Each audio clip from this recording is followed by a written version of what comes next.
I'll just take it down like this. Good afternoon, everyone. This is a very special day for us in the Capitol because we had one of the darkest days in our history on January 6th. Our temple of democracy was attacked by insurrectionists, as you know, on that day. The gleeful desecration of the Capitol resulted in multiple deaths, physical harm to over 140 members of this law enforcement, and terror and trauma among the staff, support workers, and even among our members. Congress has a clear and urgent responsibility to come to the truth of what happened and to ensure that this can never happen again. It is my honor to stand here with three of our leaders and how we make matters right from what happened on January 6th. Homeland Security Chair Benny Thompson, he has worked to establish a bipartisan agreement for a 9/11 style commission to report on the facts and the causes of the attack. And we're so proud that he reached a bipartisan agreement with his ranking member, and I commend ranking member Capco for his leadership as well.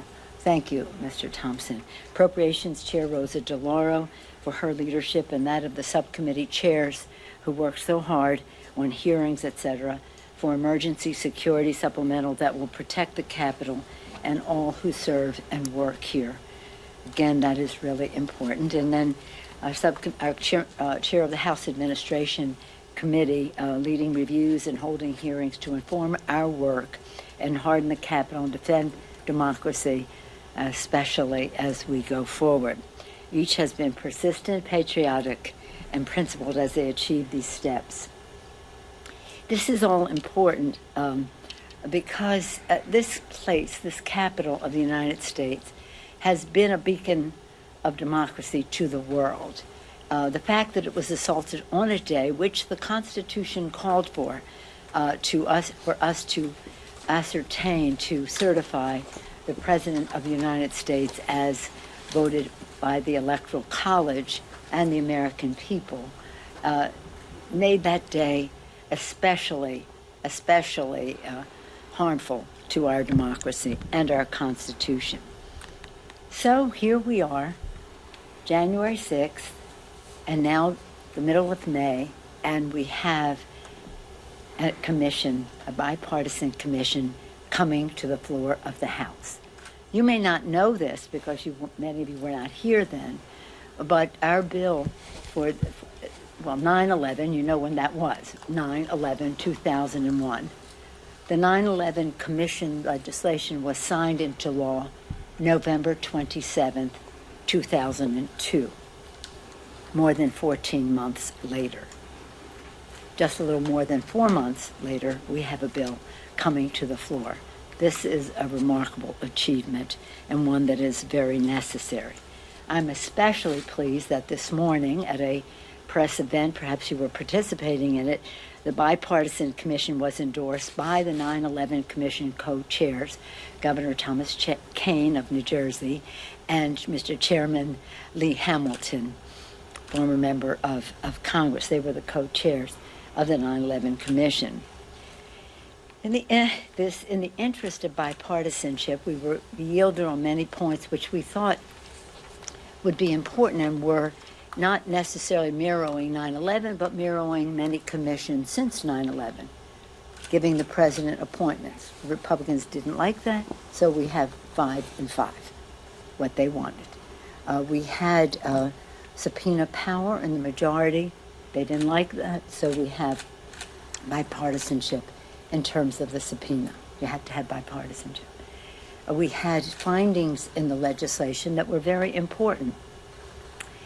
We took a big chunk out. They still wanted more out, even the testimony of the director of the FBI earlier before January 6th, and we took that out. We wouldn't budge on the purpose to examine what happened on January 6th. A distinguished chairman will speak to that, and it is my honor to yield to the person responsible for this bipartisan agreement, the chairman of the Homeland Security Committee, Benny Thompson. Benny? Mr. Chairman? Thank you very much, Madam Speaker. Ever since the events of January 6th, John Katko and myself have been engaged in dialogue about how can we address this situation and develop legislation that would prevent it from ever happening again. Some 4.5 months later, here we are with the legislation. I can tell you from the beginning, leadership on the Republican and Democratic side was kept informed as to what John and I was involved in. But more importantly, leadership weighed in and made suggestions as to how it could be improved, what we needed to take out. And in the spirit of bipartisanship, we worked through it. And so we have a document now that we can live with. We'll vote on it this afternoon. I look forward to its passage. But clearly it says that Democrats and Republicans can do good work together on items of importance. This Capitol is our citadel of democracy. If the public is unsafe here, then God forbid who we are as a nation. If our employees are unsafe in the Capitol, God forbid us as a nation. And so it's important not only that we present this commission to work, but we let them work. And part of how we let them work is we've said no member of Congress can serve on it. We've said no federal employees. We talked about specific subject matter skills that those individuals who serve on it should have. And so where we are today is unfortunate that the minority leader has, at the last moment, raised issues that basically we had gone past, and there was no issue on his part. So, but I guess that's politics. And so we feel good about the product. We feel good about the process that got us to the product where we are today. And we look forward, as I indicated, this afternoon to its passage. Thank you.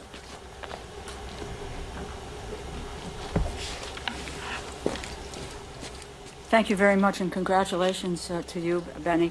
Our Capitol community is still shaken by what happened on January 6th and its aftermath, including the tragic death of Officer Brian Sicknick, the Good Friday attack that killed Officer Billy Evans, and the lingering emotional trauma that has led to the deaths of Officer Howie Liebengood and Metropolitan Police Department Officer Jeffrey Smith by suicide. You know, the Congress owes it to the men and women of law enforcement and everyone who works in or visits our Capitol to fund recovery, rebuild after the insurrection, ensure the safety, security, and the health of all who serve in the legislative branch. The Appropriations Committee has acted carefully to construct this package. We conducted a bipartisan briefing in January, discussed this issue at 12 subcommittee hearings, closely reviewed the recommendations of the Task Force 1-6, the Capitol Security Review, led by General Honore and comprised of senior, retired military leaders and law enforcement experts. We have also heard from Inspector General and consulted security experts in and out of government. And recognizing the importance of responding quickly, the supplemental is narrowly tailored to January 6th and related security needs. It contains $1.9 billion in emergency funding, and it pays for direct costs of the attack, reimburses the National Guard with $521 million and the District of Columbia for their response, provides $44 million for the Capitol Police to cover overtime pay, retention bonuses, equipment replacement, and wellness and trauma support. And it adds $40 million in funding for the Department of Justice to prosecute the insurrectionists who attacked law enforcement and ransacked the People's House on January 6th. Looking to the future, what the legislation does, it strengthens the security of the Capitol complex. It provides resources as recommended in the Capitol Security Review. Harden the windows and doors, construct security screening vestibules, install new cameras at a total cost of $530 million. Provide $18 million for specialized training, riot control equipment, and body cameras for the Capitol Police. And appropriate $200 million for a dedicated quick reaction force of National Guard personnel to augment the Capitol Police in future emergencies.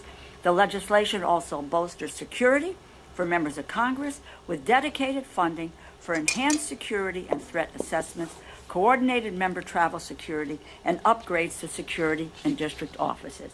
It is our responsibility to move with dispatch, provide the resources necessary to protect the Capitol and those who work and visit here. I have talked to Capitol Police, as we all have. They protect us every day. They cannot wait, and we cannot wait. We need to get this done. And I'm pleased to tell you that the Capitol Police, and just to quote, the department is grateful for the support and the focus on providing enhanced capabilities and resources for our workforce. This support will directly help the department move forward to meet our evolving mission. We have to act, and we have to act now. Thank you.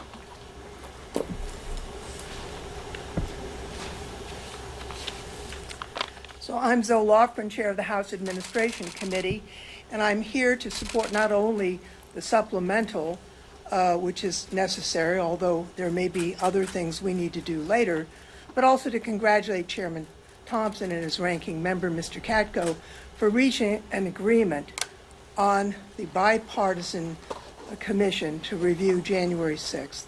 House Administration Committee has had several hearings looking at the Capitol Police. We've discovered some management errors that were very serious and put our line officers at risk. Lack of equipment, lack of training, inadequate intelligence work, inadequate communication. And in fact, we're having a hearing this afternoon with the Capitol Police Board. But having said that, it does not answer the questions that we need answered, and that's why we need a bipartisan, prestigious, top-of-the-line commission to find out what happened and why it happened. You know, I was on the Capitol floor, the speaker was sitting in the chair, and a howling mob attacked the United States Capitol. They were pounding on the doors. They had maimed police officers. They were chanting, "Hang Mike Pence." Who paid for them to come here? Who incited them to decide that it was a good idea to maim dozens of Capitol Police officers to try and overturn the election? That crime was somehow proper. We need to get to the bottom of this, not just to find out what happened leading up to the 6th, but how to prevent that from happening again, how to protect the oldest constitutional democracy in the world in the future.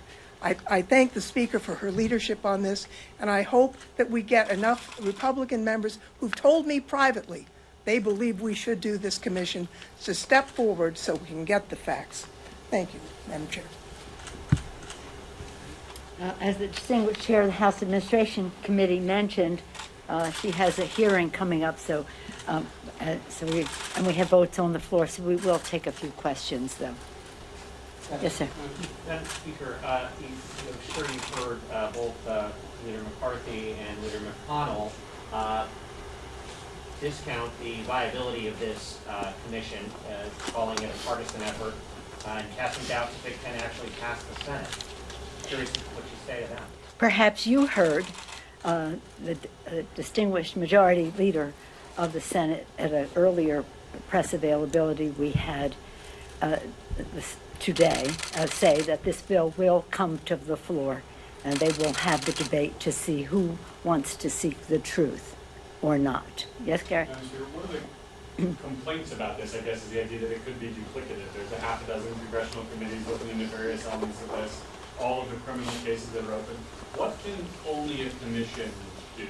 Well, first of all, it is when we had the 9/11 Commission, I had the privilege of serving as a co-chair of the Congressional Bipartisan, in that case, bicameral commission, and we worked leading up to the actual signing of this law. So there is, and the commission in the legislation, it says to take advantage of other initiatives at the governmental and other level.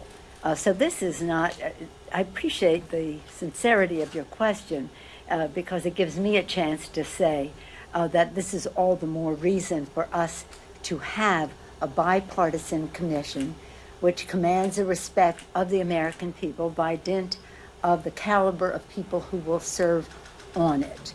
I certainly could call for hearings in the House with a majority of the members being Democrats with full subpoena power with the agenda being determined by the Democrats, but that's not the path we have chosen to go.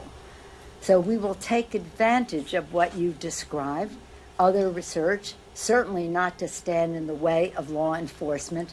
That is never anybody's intention, but also to reap the benefits of research that is being done and some of the findings, in fact, that the FBI and the others may make available to us. Can I follow up on that? Is it safe to say you're reserving the right to take that other path if necessary? I don't want to.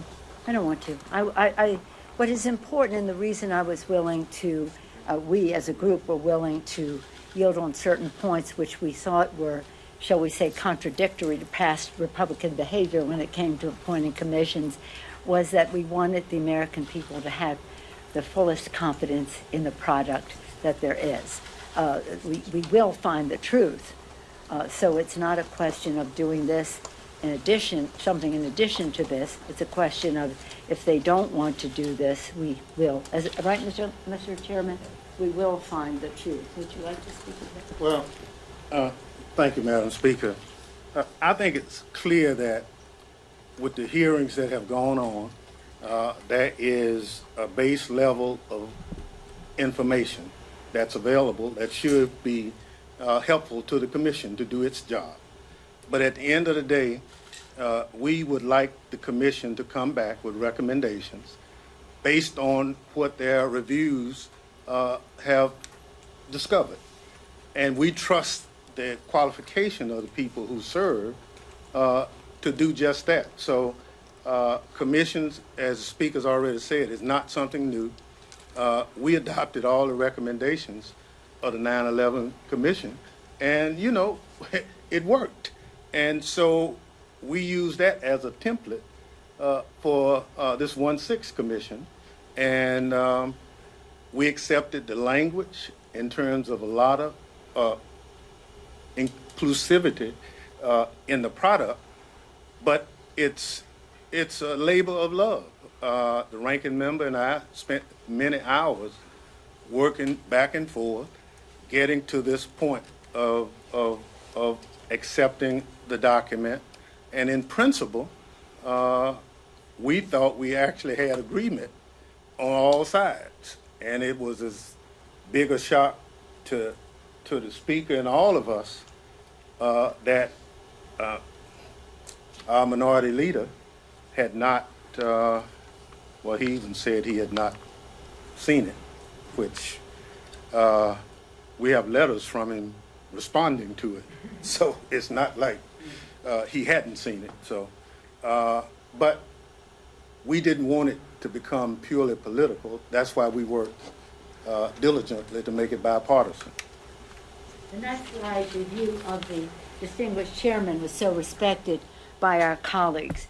But really, to be technical about your question, it's one thing to have a series of hearings, and I encourage the committees in the House and the Senate to have their committees where it is appropriate for their oversight. But there's one thing to have individual information. There's another thing to see it in the aggregate. To see it in the aggregate shows you the weight of any one of the actions that were taken. And that is how you should be viewing it. One more? Yes, sir. Do you think No, one Republicans minute. have including Leader McCarthy, are afraid of being subpoenaed, or afraid of President Trump being subpoenaed in this commission? I don't know. You have to ask them what they're afraid of. You have to ask them, but it sounds like they're afraid of the truth, and that's most unfortunate. But hopefully they'll get used to the idea that the American people want us to find the truth, and that is what we intend to do, and to do it in a way that is as unifying as possible. That's why we yielded, unifying as possible. If I wanted to go to another committee, I would have done it sooner, but I didn't want to go there. And to do it in a unifying way, and in a way that Governor Kane and Chairman, the co-chairs of the 9/11 Commission, Chairman Hamilton, have suggested that we find a way to strengthen our democracy as we find the truth. We strengthen our democracy as we go forward, because that's our responsibility. And we, again, unify the country as we do so. Thank you all very much. Thank you.